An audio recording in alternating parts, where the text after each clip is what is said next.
Welcome to Moonshot Radio, where we stop and take a moment to reflect on the rapid pace of technological change. We meet the people reprogramming our future to explore what's coming, how it's reshaping our world, and what that means for our human experience. I'm Linda Du, a fintech founder, investor, and adventurer, posing the question of what it means to be human and exist in society in the age of technology. Gabo Arora is a pioneering filmmaker and immersive media artist who bridges technology, ethics, and empathy. He's a former United Nations diplomat who became the UN's first creative director. As the founder of Lightshed, Arora uses virtual and augmented reality to deepen public understanding of global crises, emotion, and creative problem solving. His work seeks to integrate empathy with technology, asking how we might use immersive tools to expand our capacity for love and compassion. I'd be really interested to hear about your starting journey. So how did you end up in this space at all? Yeah, I always wanted to do meaningful things, and I graduated undergrad in 1999, and I think the movie Office Space came out, and really there was this, and Fight Club and The Matrix, and for me, the last thing I wanted to do was to have a traditional job. I was very much doing anything I could to not get into a cubicle or an office. So I thought, what could I do that's meaningful? And I received a Fulbright fellowship to do something in Namibia around HIV/AIDS education. And so I thought I would do things internationally, which I did, which were really meaningful. And then I came back from that and I thought, well, how can I make a difference in New York? And I remembered that I had volunteered in college tutoring, and I said, why don't I work with after-school programs? I grew up in Queens, New York myself. I grew up going to public schools and benefiting from a lot of community projects, so I just felt I wanted to do something that was community-driven, and so I was very, very determined. So my biggest influences, I know it's cheesy, it's Gandhi, because my dad took me to see Gandhi 7 times when it came out, because I'm originally from India, my family's from India, and my father was 13 at the birth of Indian independence, so he was very influenced by the founding fathers. So for me, he came to America and he really wanted me to do things that were not like him. He was an engineer and he really wanted me to be a statesman. He wanted me to do things that had impact, and so those were my biggest influences. And then could you tell me a bit more about your experience at the UN? How did you fall into that? And was it more of you were kind of pitching to do this storytelling in a different way, or was it that someone found you? Well, it's interesting. In undergrad, I studied philosophy and film. And so I had a filmmaking background, but I kind of had rejected that in some ways to do more grassroots work and to do more work in the community. And when I was in Namibia, I had done some work with UNICEF because UNICEF was on the ground doing amazing work, and I was very impressed. And so I didn't immediately work with the UN. I ended up then doing international human rights work with an organization called Peace Brigades International. It was nominated for a Nobel Peace Prize. You're doing advocacy for the most threatened human rights activists, and you work with them so that as an American citizen, if they were to kill them, there would be a little bit more of a diplomatic concern if you died with them. I know it sounds very macabre, but that's basically a lot of the work I did. Again, I interfaced with the UN at that time, and I kept it in my mind that there were people I admired that did work on the ground. And then I eventually got my graduate degree in international economics at Johns Hopkins School of Advanced International Studies in DC and in Bologna. After I did that, then I took an exam. And I took an exam, and my first posting officially, after kind of having some connection with them as a staff member, was in Haiti in 2009 to 2011. I was posted in Haiti in their mission in MINUSTA, the peacekeeping mission that was there. That also was subsequently affected by the earthquake. Fun fact, I'm an earthquake survivor. It was a very intense time in 2010, and that then propelled me to do more grassroots work, disaster work. And then one thing led to the other, and I got posted in New York in 2012. And when I was there, I started seeing how technology, storytelling, there was something going on in the internet. And I could see that the UN was very behind. In some ways, it's behind still, but it has caught up because now their innovation is a buzzword. Back then, I was encouraging us to do a different form of storytelling. And I was drawing from my film experience, but I was drawing on my experience of being in the field, where I would feel so enlivened by interacting with people, their stories. And I always felt if most people could experience it, if they could directly have that experience that I had, that I wouldn't have to try to convince them with words or facts or figures or reports, that they would emotionally feel what I felt, which is we must do something. We must think about what's going on in the world. So that's how I got involved, and that's what led me to do what I eventually do now. I really appreciate that you were able to pioneer this new technology with the VR and the AR. I'd be really interested to hear about how you picked that up. Traditionally, if we look at a PC and all these other technological innovations, they've been helping us use our brains better. And in a way, it feels like you're using technology to help us unlock our hearts better. It would be great to hear about how that journey started and what were the challenges, because I expect that with a new technology, there's a lot of challenges in deciding how to use it. Yeah. It was 2014 when I even heard about virtual reality, and someone said, I was actually going to London a lot during that time because I have family there and then for work.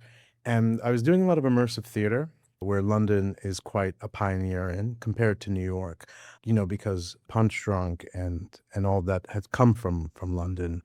I forget the name of what Punch Drunk. Sleep No More. Sleep No More, yes, sorry. And I just thought to myself, at that point, I was doing a lot of advocacy work for the Secretary General's office, and I had done Twitter hashtag campaigns. I know it sounds dated. I did a viral video on the Amazon rainforest. And so I was looking at new technologies. And I thought the next thing I would do was to try to do something with immersive theater. And I pitched this idea to maybe do something at Davos because I thought we wanted to really influence decision makers. At that time, it was the Syrian refugee crisis was really our biggest sort of concern. And I pitched it, and someone said, well, you don't need to do that anymore. There's virtual reality headsets. I just tried one by Samsung, and I had no idea what it was, but right away, something told me that it was the answer. It was a very strange feeling before even trying a technology that it's your savior, because I philosophically understood what it would do. And I had no idea if it was gimmicky. I had no idea what it would feel like, but my sense was, I've been in these refugee camps. What if we could just have a young girl give you a tour and not make it disaster porn in any way, but make it very much about a day in the life and kind of what we would experience when we would go there. And it's so moving and so touching. But also you see people, especially young people, and how many young people there are, and this slight loss of innocence where when you talk to them, they actually think they're going to go home. And it breaks your heart because that's unlikely and for the most part was not possible. And so I just said, I want to do that. Can you connect me? And somebody said, well, we'll try to do something like that. It was really, really strange sort of circumstances. At the same time, I'm there at the UN and I met Bono of U2, because Bono would do a lot of work with his One campaign and work in Africa. And I was, at that time, a very big fan of their music. I'm not anymore, but we can talk, that's a different discussion. But at that time I was, and I wanted to talk to him, and we hit it off because I'm from Queens originally. And weirdly, Bono, because of the Irish immigration or Spider-Man, loves Queens. And what I told him was I went to see him in concert, and he said, it was in New York, and he said, hello, Manhattan, hello, Brooklyn, hello, Queens. And I said, I was really moved. You gave a shout out to Queens. Most people wouldn't do it. He's like, of course. And then I get an invitation to their album release party that was coming out in a couple of months. And then I was excited to go to this party, but also at the same time, Bono got into a bike accident and was no longer able to attend the party. So I thought the party was off. I called someone and they said, no, the party's still on. The rest of the band are there. They would love to meet you. It would be great. So I went to this party and I met The Edge, And at that point, I started saying to everybody, I want to do virtual reality. I want to do something in the camp. And I pitched the edge. And he said, that's amazing that you would say that. We were going to do a virtual reality project, and now we can't because Bono's in the hospital. And they're like, the person who has some of this technology, Chris Milk, is here. Why don't you guys do it? And he went up to Chris Milk, and this was, I remember, November 2014. And I said, let's do this. Let's have this at Davos. I have like a place that we can show this. And he gave me my first VR demo next day on Bond Street down in Soho. And then I trained on his camera, and it was me and Barry Palsman, my DP. And we went to Zaatari camp, filmed it, and then came back, edited it, worked with Chris, launched it at Davos in January 2015. And it was the first documentary ever made in virtual reality, and had a huge impact on me and on many people who realized that now virtual reality could be used for empathy, for bigger topics. It led the New York Times to start their VR division, Guardian. It's all Clouds Over Sidra, this young girl and her story in virtual reality. And it led me to really realize that there were a lot of naysayers who said that, it's games, it's entertainment, what are you doing? There are a lot of naysayers within the UN. They said, why are you focusing on something that's going to have such small reach, that only a few people are going to see it? But then Samsung gave me 150 headsets. I had the most headsets of anyone at that time in the world. And we were able to bring it to these conferences, and we were finding that it was doubling donations. It was creating more income for this cause. And it's been sensational to see how that's worked. And now I think it's quite common practice that this is something that can be used for advocacy and empathy, and that makes me very happy. But then I actually read this article about a game called That's Dragon Cancer, Yes. in which the son has cancer and then you have to cure it. And that was the first step for me, realizing that this could be a great tool for creating empathy. But having said that as well, there's also the balance of creating empathy versus cultural context. And so by that, I mean, there's this line from Good Will Hunting that sticks out to me where the guy gets really angry and says, just because you've read Oliver Twist doesn't mean you understand the life of an orphan. So how do you meter for cultural context, knowing that your audience comes from many different places? How do you create the empathy whilst also making it meaningful and relevant given someone's background? It was a new medium, so it's a whole new way of telling stories. And it creates different sensations and feelings with people. And that's widely studied, that it feels to many people like a memory or a dream. And I think it gives you this spatial sort of connection and embodiment to a topic. So it really needs to be done with a great degree of subtlety, because it's to talk about Marshall McLuhan, who wrote Medium is the Message, there are hot mediums and there are cold mediums. It's very hot in the sense that if you do things in it that are very intense, well, it could make someone throw up. It could really traumatize someone. It could kind of you have a different responsibility as a creator with virtual reality. And I was very fortunate to be with some very early pioneers. Jaron Lanier, I've met and talked with him many times, and he's the godfather of VR.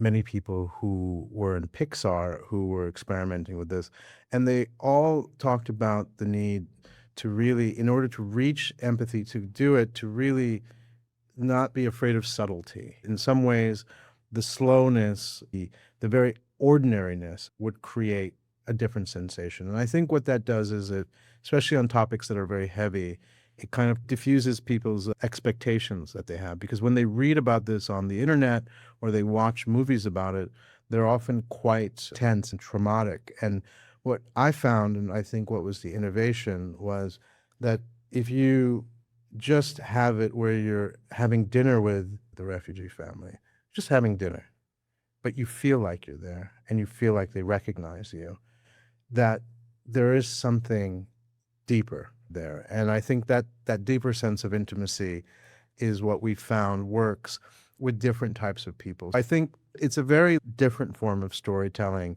that, if you're more subtle, can reach more people and doesn't have that same experience because you're not being talked to. It's very much an impressionistic medium, so you kind of have to, you feel the feeling of it. People talk about how it could be used for nefarious purposes, like most technologies can, because it is used as a simulator and training for military. It is a military machine, like a lot of emerging technologies are. But it has this possibility we found for empathy that I think no one expected, with just the presence that you feel being across from another person and having to look them in the eye. So we spoke about your work with the UN. I'd also be interested to hear how your work shifted thematically, but also perhaps in the way that people are able to receive the work or experience the work in your later work with Lightshed. Yeah, I think artistically, I've been very fortunate. I've, really have gone on to do work that started in 360 video, which is where you're like clouds over Cedra, you're immersed and you can look around, but you can't necessarily interact. And then I went to do things that where the headset is tethered to a very high powered computer and it's more installation based, where then you're able to have greater fidelity, but you're able to kind of move in a space or interact with it. And the first experience I did when I left the UN was called The Last Goodbye, and it's on the Holocaust, and it's in partnership with Steven Spielberg and the USC Shoah Foundation. At the peak of my success, I just wrote Steven Spielberg, and I just said, I do these things. I think there's a great potential to kind of evolve Holocaust education, because a big sort of innovation of the USC Foundation and what it does is archives video interviews. And I said, why don't we do the first one in virtual reality, but not just for the survivor who can tell their story, but to really, with photogrammetry, capture these camps, because they're really important to have digitally. Not everyone can go to these camps. It really is, when you do a tour of a concentration camp, and especially if you're fortunate to have a survivor there with you, talk to you, it's hard not to be changed forever. It's one of those experiences that many people talk about. And I think what everyone wishes is that everyone could do this, because I do believe, I sincerely believe, that if everyone did it, the world would be a better place. I just think you are able to acknowledge and tangibly feel what happened and hear from someone. So the idea was to kind of create that experience because the technology was possible. And we did that, and that made the storytelling different. It's, again, a different medium. Before, anyone could look anywhere. Now they could walk anywhere. And how do you design for that? How do you think about that? Experience premiered at Tribeca and at the Venice Biennale, won multiple awards, is in the permanent collection at the Museum of Modern Art. I'm very proud of it. And it's, most importantly, the best certificate I got was anything you do on Holocaust education has to go through a committee of Holocaust scholars who have to verify it. And when I wanted to do it, they said, are you gamifying the Holocaust? They have to think about how this could be used, say, for Holocaust deniers or whatever it could be. But we did incredible verification, incredible work, that they accepted it as part of their archive. And now it's there for the future forever in the foundation as well, in the USC Shoah Foundation.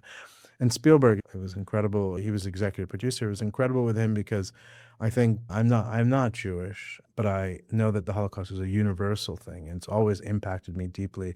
And I think he really allowed me to kind of go with my vision. His vision is not as subtle as we know. So he gave me some space, and I thought that was really great. When I was looking at your work earlier, I saw that there's these big thematic issues, but then there were also some that were kind of more everyday. Can you talk to me a bit about the range? What are you trying to convey, something different for different audiences, or how does your creative process work? I'm very different. I only have one audience of one, and I always say that's Werner Herzog for me. I'm like, will Werner love it? That's what I always say in the studio, because I'm just trying to create things that I think will be more timeless and interesting. I'm not trying to necessarily reach everyone or be popular in that way. Some of my work is more popular than other things. Paradise was very interesting because it was merging AI and spatial audio and was using an app, but it required one to do it in a couple. Like, it had to be your partner, your significant other. That's very frightening for people because most people wouldn't want to go to couples therapy if it was free, because they have their own issues with therapy. But it was meant to kind of do that through questioning and spatial audio and AI. And for a lot of people who did do it, it was a very interesting glimpse into the future and also a way for us to open up to each other, especially with topics of domestic violence, where I was working with an expert. Many times we try to work with a subject matter expert, whether that's an NGO, whether that's an academic, whether that's someone who's, or a Holocaust survivor.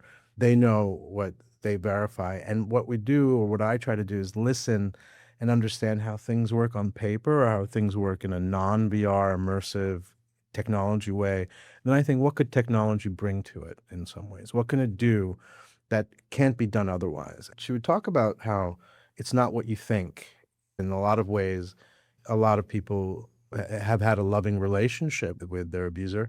And in some ways, there is a spectrum of jealousy and control that comes up. And I really thought those were interesting things to work with and to do. Usually I'm trying to think about topics that I think are being stereotyped in the news. Quite honestly, that's where I think virtual reality could be really good. If you talk to people about certain things, they just have a prejudiced view of it, or they think they know it. Especially, what is a refugee's life like? What is it like in Gaza? What is it like to kind of, deal with Islamic practice when I did something around Sufi music? And so we really are trying to get people to come out and go, I didn't think of it that way. It's a whole new perspective. But then the technology is the one convincing them, not the rhetoric. I think that's really important. I think it's really that the technology provides this experiential possibility of understanding. So for Sufism, which is a more mystical side of Islam, they often say that this is not something you can read about. You have to do the rituals. You have to engage. And I said, well, what if we could engage in a digital way? Is there a way that we can do this collectively? And we worked to do that, to give people an experience that they wouldn't have had of ecstasy, of sort of transcendence in that sort of experience. So those are the ways that we think about it. And not every story is suited to a technological solution, as every problem is not either. And I think we try to find the ones where well, this is possible now. Can we now illuminate it? That's why we came up with that name.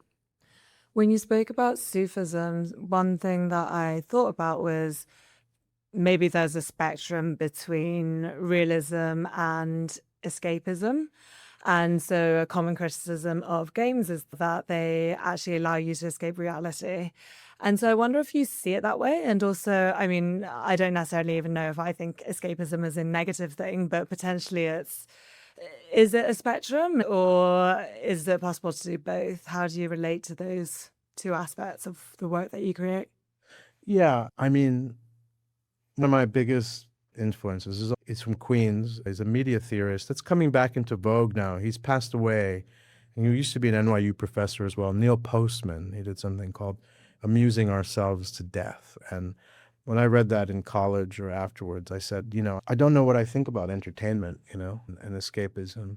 And I understand it, but I think in a lot of ways, I think these technologies will be used for that. And as TikTok is, and as so many other great technology, we are living in a great technological age, but it's our intent and purpose that's totally wrong, And people could say, oh, it's capitalism, or it's the companies. I think we are only as strong as how educated we are. And I think looking at the charts and seeing that we're headed to this post-literate society, I think it's no surprise that our technology is not serving our greater purpose. And so I sound curmudgeonly and old, but I think we should ask more of these technologies. And I don't think there's not an audience. I just think people are used to thinking that these topics are not engaging, but they're very engaging. And they're very life-changing because they can change the course of your life, what you want to do, what you want to dedicate your life to. I think anyone working in any impact or social good or activist space is probably impacted by some work of art, right? Whether that's the autobiography of Malcolm X, or whether that's a film or whether that's some music. I remember I was really into Moby before he became big with his commercial work. He had an album called Everything Is Wrong, and the liner notes just basically showed where everything was wrong. And I was just like, my God, I was 18 years old and I said, I want to do something about this. And I loved his music and it connected me. So I think these technologies are similar when they're merged with art, when they're merged with storytelling, then it's hard not to feel a deeper truth, and that's what we try to do. And that's what we try to ask. You mentioned that you've been creating in the virtual reality, augmented reality space for over a decade. How have you seen that field change and develop? And also, I assume that there's also a lot of parallel things. One example might be like Gen AI videos now. Yeah. What has led you to stick with VR and AR versus branching out into something else? Or perhaps you have branched into something else. Yeah. I mean, in many ways, when I started in the fall of 2014, I thought in 1 year's time, I was naive enough to believe that everyone would be having a virtual reality headset for Christmas the next year, that it was going to be this ubiquitous thing that everyone was going to integrate into their lives, because maybe for sports, maybe for entertainment, but also for what I was doing with documentary storytelling. And then 1 year went away, and then 2 years, then I was told 5 years, then I was told, don't worry, Facebook rebranded. And then there's a new wave. And I've gone through maybe 2 or 3 ups and downs. So it's been emotionally very unsettling, to be honest, because, I dedicated myself to it not because I thought it was going to be, I wanted people to see my work. I wanted it to change the culture. And I think it has, but I knew that if I got there first, that it was going to then more people would see it eventually as they got more headsets. But that's not the case. And I stick with it.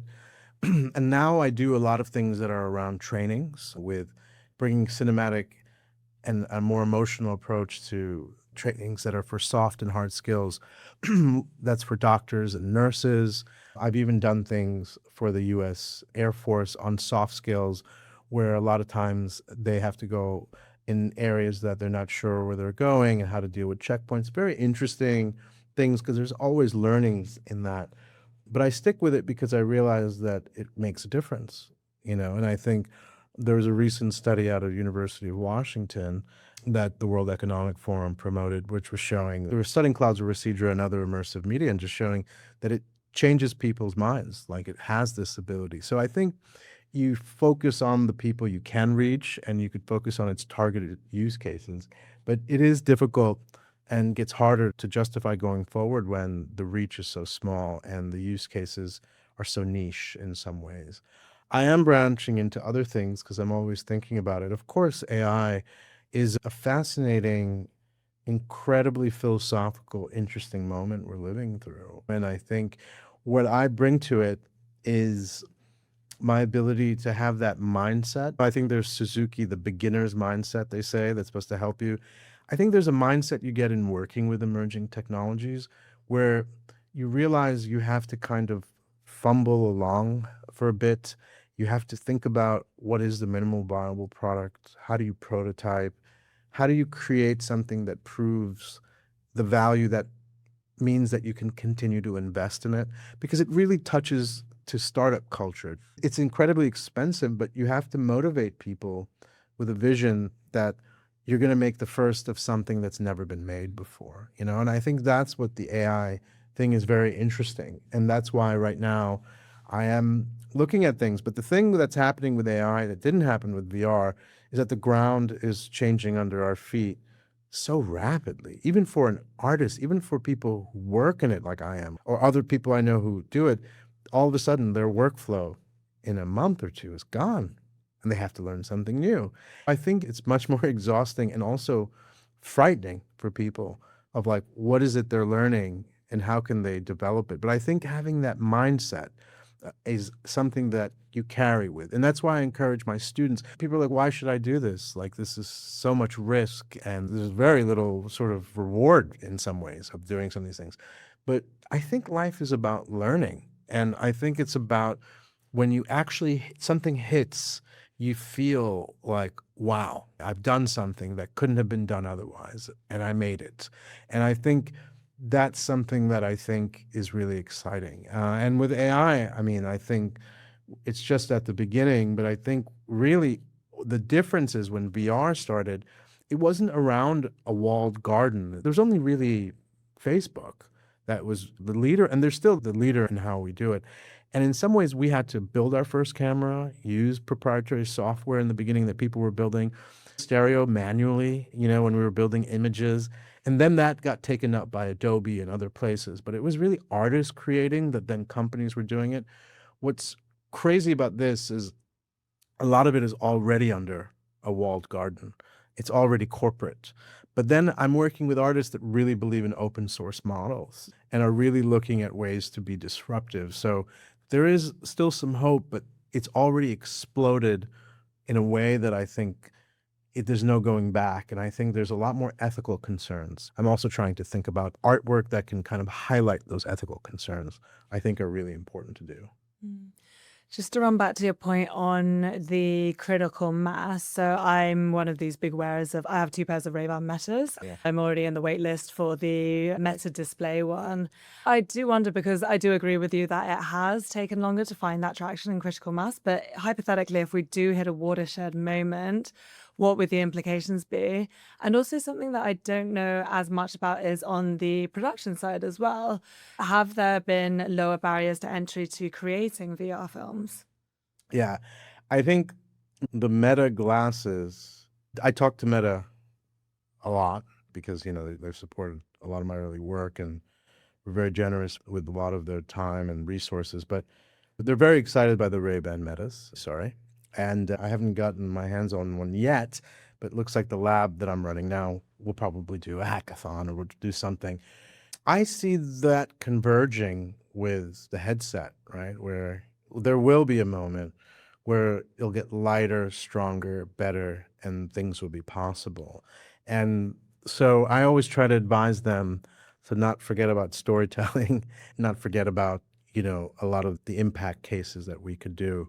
But I do think what they're hoping for is that you don't need Unity and Unreal anymore. Zuckerberg tried to buy Unity. It's his biggest regret that they said no. Because if he would have bought it way back when, he would really own the world. He already kind of owns so much. But I think it was part of his vision. He needed that game engine. So that's why they're really investing in Horizon Worlds and doing all this thing. But what he wants to do is that through prompts, and Google does a lot of these experiments, that you don't need developers, that you can create these worlds through prompts.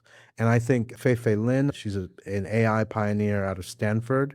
Her new startup is exactly this as well. So I think those barriers are still lower, but they want to make it very low where games and experiences could be done. I think that will be a watershed moment. I want to build the new use cases. I want to figure out how that works. And I'm hoping that we can still connect different dots to create new things like we did with VR in the AI VR world that will come at some point. How far away is that? I mean, things are moving pretty quickly, 2-5 years, but it also goes down into what they use these glasses for. Is it utility or is it going to be experiential? So I'm really trying to push to have them work with us, with artists that can show like an emotional sort of connection with it. That would be very interesting. But again, I'm also playing with the devil, right? I mean, these are companies that don't necessarily have the social good 100% in mind. I mean, look at what they've done with social media. Jonathan Haidt, I have a child in kindergarten, The Anxious Generation, which talks about how much Facebook and social media destroyed young kids' lives. And they're not totally wrong, right? So will they have learned? Will whatever comes be more responsible? These are also things that haunt me, but it doesn't mean we shouldn't create, because at least I have a voice. I have a seat at the table. But it is something that I am very cognizant of that I also want to explore. And that's a nice circle back, because you were just talking about ethical concerns before I asked about the Meta Ray-Bans. But what are the key ethical concerns that you deal with in your work, and how has that shifted?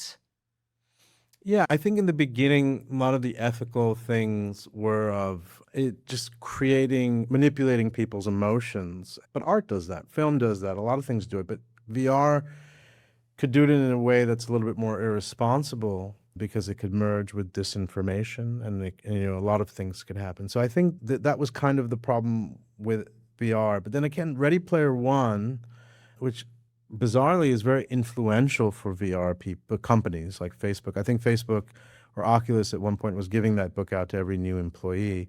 And I'd be like, it's a dystopian narrative. Like, you shouldn't be trying to create Oasis, which is the operating system in there.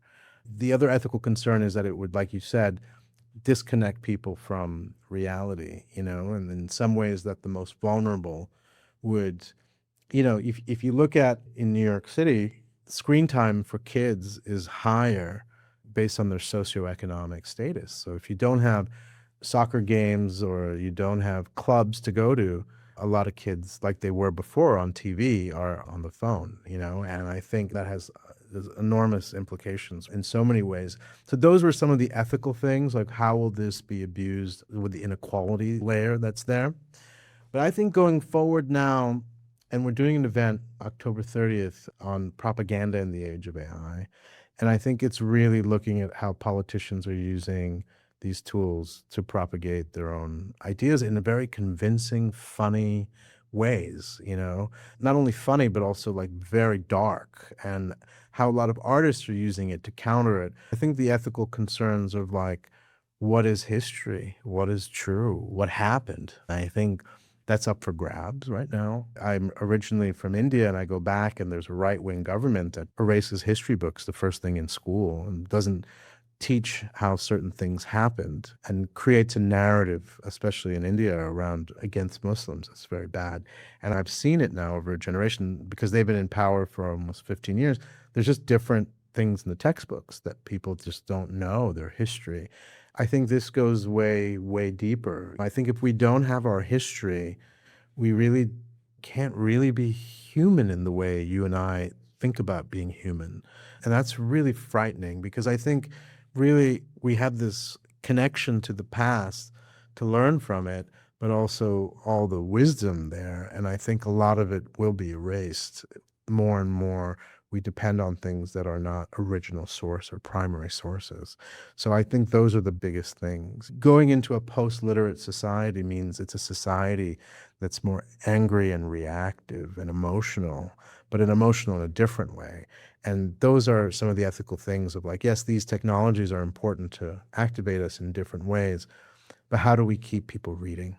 How do we keep basic skills? The whole idea of like de-skilling, that I'm using ChatGPT or I'm using AI after having a philosophy degree in like the best program in the country, and I'm able to kind of like think about things and then have it be my kind of peer that works with me. But if I didn't have that, would it have affected my ability to gain those foundational skills? Probably, So it's getting, no one's exaggerating when they're talking about that these things are really big. But I'm happy that people are thinking and talking about them. And this is the time, because I think then it's too late. When you spoke about human existentialism, something that I think about a lot is this idea of authenticity. One of my favorite books growing up was Do Androids Dream of Electric Sheep? And the whole idea there is that to be human means to be authentic. And the word or the phrase virtual reality in itself is a bit of a paradox, but also now I'm seeing Sora 2 videos being generated, and there's this feeling of discomfort. It's just like the uncanny valley looks almost good enough to be true. And so is it that same feeling of uncanny valley now when I look at a video as with virtual reality? How do you kind of perceive this sense of ease? I think the Sora video, stuff, it's only going to get to the point where it's indistinguishable. And I think we should prepare. I think in the beginning, everyone was like, no, human creativity and humans and that. But that somehow can be taken from me, right? I often realize now I've been using ChatGPT, and it has the remember part of me. And I've been using it maybe now for a year and a half. It knows a lot about me. It knows about my creative process.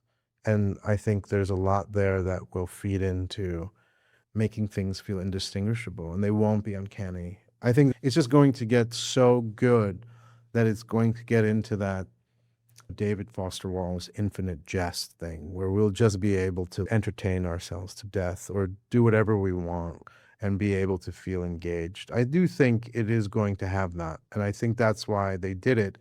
And I've been playing around with it a little bit, and I find it so interesting that in Sora 2, you can't upload your own videos. They have to be prompted. They have to be fake. And it's just like a whole different way to communicate that they're trying to do. And it's interesting how a lot of TikTokers are trying to recreate things on there and then take it to TikTok, because that's where they're getting engagement. But they're also thinking, because I would see, like in the park, there would always be people having to synchronize their dances and to do things. And I think the cat is out of the bag, and I think we have to figure out what to do. And I always found a lot of inspiration from the Luddite movement, even though I'm in technology. I always, even though of course I don't agree with his violence, I think the manifesto of the Unabomber is still worth reading, because you realize like we are headed into that thing where these things are coming true. Like these ideas, even though they were violent and deranged, the core of it makes you think like, should I just retreat with my light phone and just like stay away from all of this? Because I think there will be a whole shift in the culture probably towards that. And maybe something interesting could come from that. Or maybe there's a different technological thing.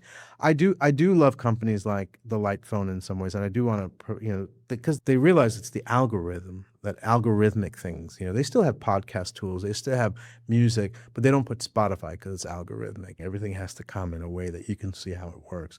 So I think that's something I'm hoping will save us, but it is going to be a really wild and crazy ride going forward. I wonder what the implications are for trust and also human connection once virtual reality is indistinguishable from reality. And so already I'm one of these people who does trust ChatGPT a lot, but I also know that it's a robot. But then, if I'm talking to someone in front of me and I'm building a personal connection, I wouldn't say I love ChatGPT, but, it's great for doing stuff. But if it's like I start to feel human emotions for something, firstly, is it important to know that even if something is very realistic, from a trust perspective, is it still important to flag that thing as not organic? And then secondly, what is the point of being human anymore if everything we do can be replaced by technology? Yeah, I think definitely people are already finding ways to get rid of the Sora watermark on the video because they don't want people to know it's fake, I do think that's important. I do think that's something much like our food. It's very important we have regulation around it. I think our media is a kind of diet, and I think we should know where it comes from and how it was made and what it's trying to do, So I do think that's a really good point. About being human, Herman, I think his name is Herman Narula. He's a British VR game maker, and he wrote a great book. I can't remember the name. But he has a really interesting point. He starts out the book saying, there will be a time, whether it's climate change or not, where humans will be on the verge of extinction. There's no doubt about it, right? The sun explodes, something happens. This is just a normal path of where we have to go. And at some point, you'll have to make the decision whether you upload your consciousness into a rocket to live forever, because you would basically have the brain in the vat, which was, first philosophical idea, that you could just connect your brain to these computer interfaces and live in virtual reality and just live forever, or let you die, and I think that's why the experiences of virtual reality, they are for that inevitability. I know we don't like to think about it because I think being human is finite. I don't think we will last forever. And this could just be a way for us to live forever in some ways, which is true. Would we pick that? That's another ethical or other things. But I do think the other thing that makes humans being human amazing is that it's always irrational and doesn't do what is best for it. That someone's going to, as they have before, whether it's Edward Snowden or whether it's Julian Assange or whether it's someone else, someone will come to totally disrupt this party, and I think then we'll have other things that will make things more worthwhile of being human. But until that time, it is a very good question. What does it mean to be human? And I think that's what you're thinking about. Virtual reality, there's something also spiritual and religious about it, you know? I do think, again, in philosophy, the first thing they teach you is there's no way I can prove to you that this table is here, that I'm not dreaming, that this is not all, you know, I can't prove the physicality of things. And I think it aligns somehow with some of how our mind and consciousness work. It's a whole new form of it that I think I find to be more interesting. The AI thing, it gets a little bit trickier because it feels like there's now another almost quasi-sentient being that we have to kind of measure ourselves to or figure out how to live with. And that's hard. I think that's been hard for humans. We're the king of the human kingdom, and now we're not going to be. And I think that's also philosophically interesting, but much more dangerous. And so I'd love to hear about your work now with the Museum of the Moving Image. It sounds deeply personal. You mentioned Queens, and obviously Momia's in Queens. And what are you aiming to achieve with this organization? And how does that bring in all the other aspects of your previous experiences? Yeah, it's been an amazing. I grew up with the museum because of it housing Jim Henson's archives and it just being the first, I think, museum in the country dedicated to the past, present, and future of the moving image. And a lot of it's a museum that has an archive that really is trying to understand. Technology is a big part of that story of how we've kind of seen the moving image advance and develop. And so they've wanted to be future thinking, and they were able to gain state funding for a lab. And I've come in to kind of direct and kind of think about its vision and what it should be. So it's the first free, accessible public AI and emerging tech lab in a museum. And the idea is that it will have a strong education component, which the museum already has with its other programmings. There's 300,000 annual visitors, of which 70,000 students are served every year. So there's a pipeline of students. And I think a big part of it will be AI literacy and will be access to tools. Because, $200 a month, whether it's for Sora or Veo 3, is very expensive. Some of the computers for rendering things are very expensive. So we want to make sure people have the access and the skills and the education to be able to creatively, but also in some of their work, whatever they do, ends up giving them a level playing field going forward. Then the other part of it is we have artists in residencies. These artists in residencies are very important because we want this to be artist-led. Because I feel that artists humanize technology. Artists come up with other ways to think about technology and are great teachers and are also great thought leaders and communicators with their work. And I think it'll be very strong with having these artist residencies. And the third part of it is thought leadership and public programming, also free, that are really there to give, I feel so sad when I see an AI summit charging $500 or $1,000.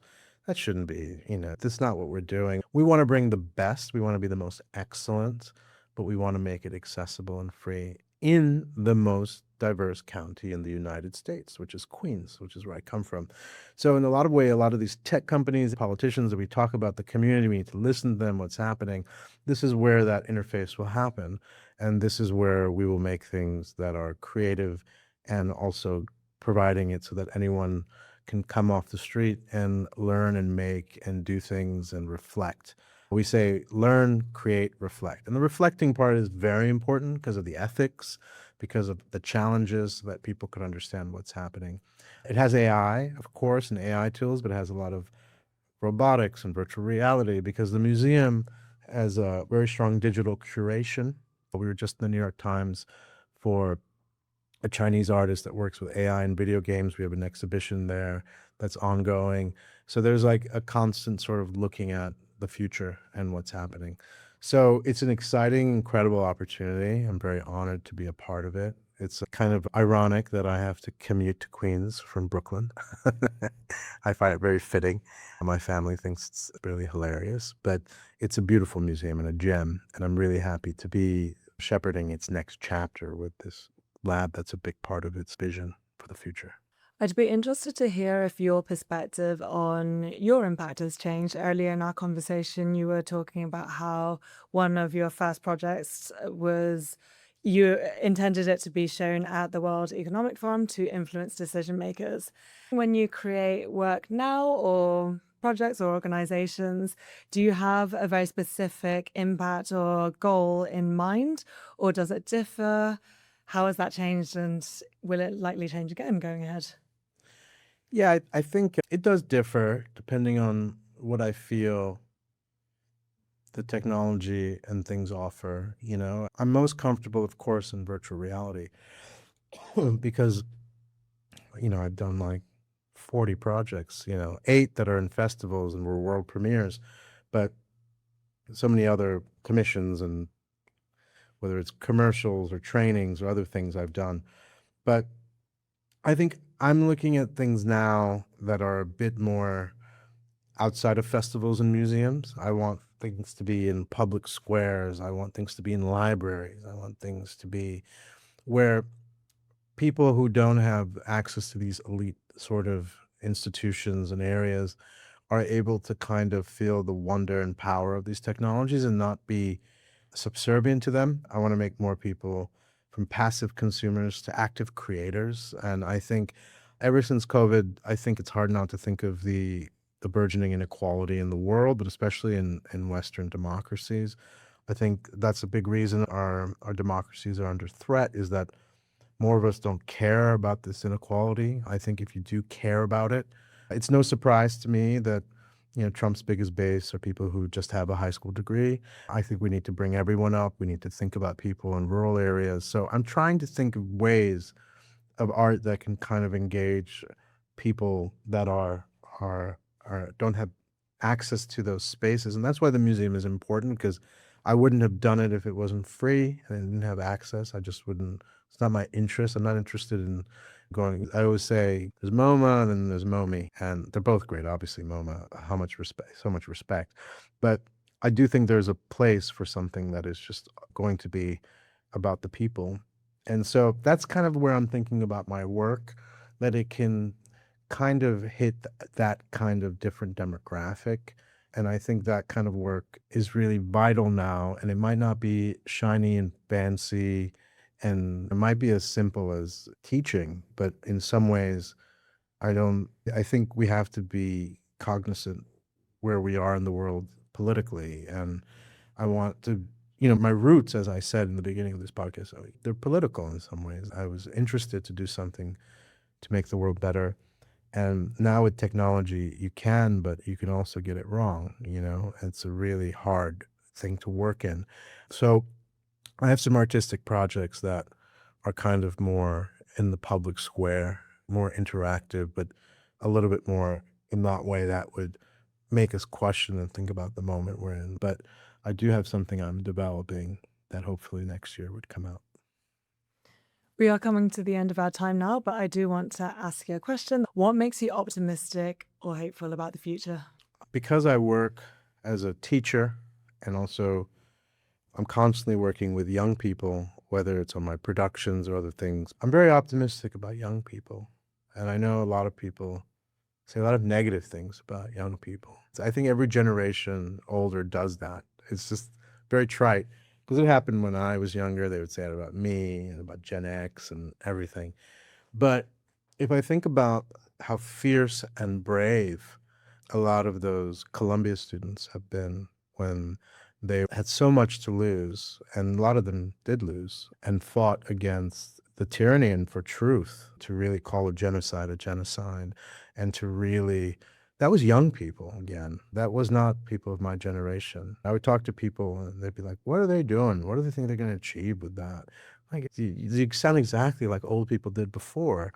So I feel very optimistic about how young people are into upcycling, speaking truth to power, calling a spade, really thinking about fashion in a different way, being more sustainable. I think I love their unreasonableness. I love their ability to not compromise, because that's how young people should be. So I feel very optimistic about it. I feel very strong that if this is who's inheriting things, it's going to be better than what we've built. which is a monopoly culture, a culture based on the winner takes all and extreme inequality. I think that's what makes me feel, when I see those protests, especially when it goes against the current of dominant, like mainstream thought, I was like, regardless, there isn't too much brainwashing happening because they're actually speaking the truth and leading the way. So I'm very optimistic about that.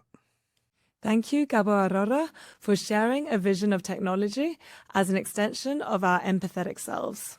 Next week on Moonshot Radio, we'll talk with Maximilian Krahe, a political scholar studying what happens when algorithms begin to shape our democracy.